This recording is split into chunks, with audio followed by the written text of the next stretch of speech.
بسم اللہ الرحمن الرحیم۔ شروع اللہ کے نام سے جو بڑا مہربان نہایت رحم کرنے والا ہے۔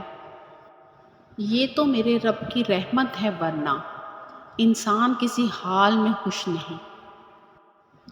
اللہ تعالیٰ نے میرے دل میں ایک بات ڈال کر مجھے بہت تسلی دی کہ وہ لوگ تیرے قابل نہیں تھے جن کو میں نے تم سے دور کیا۔ تب میں نے جانا کہ اللہ کے فیصلے بہت عظیم ہیں۔ عطا کرنے کے طریقے مختلف ہو سکتے ہیں، لیکن میرا رب دعائیں رد نہیں کرتا۔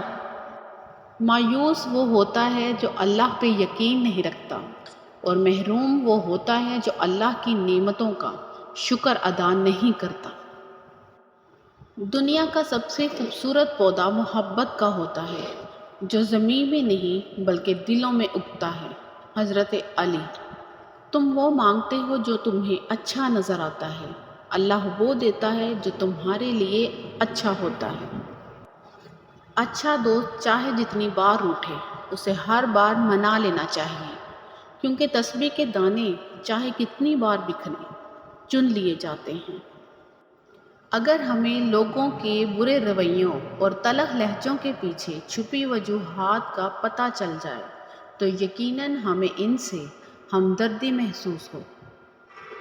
میری قسمت میں کوئی ایسا سجدہ کر دے جو میرے سارے گناہوں کا مداوع کر دے، ساری دنیا سے چرا کر مجھے اپنا کر دے، میری مٹی کو خدایا سونا کر دے۔ میں تیرا چاہنے والا ہوں مگر ہے حسرت، جس کو تو چاہتا ہے مجھ کو بھی ویسا کر دے۔ ایک نظر اس گناہ گار پر کر کے مولا اپنی رحمت کا حقدار ہمیشہ کر دے۔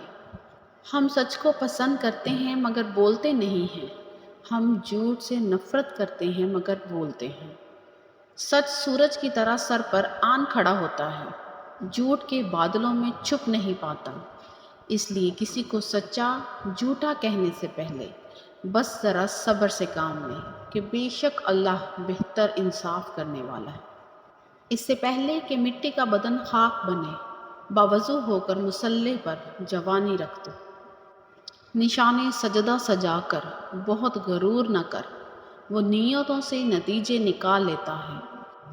یا اللہ، جو پریشان حال ہیں اور اپنی پریشانیوں کو کسی سے بیان نہیں کرتے، ان کی پریشانیوں کو دور فرما۔ اے اللہ، تو اپنے نیک بندوں کو جو دیا کرتا ہے وہ ہم سب کو عطا فرما۔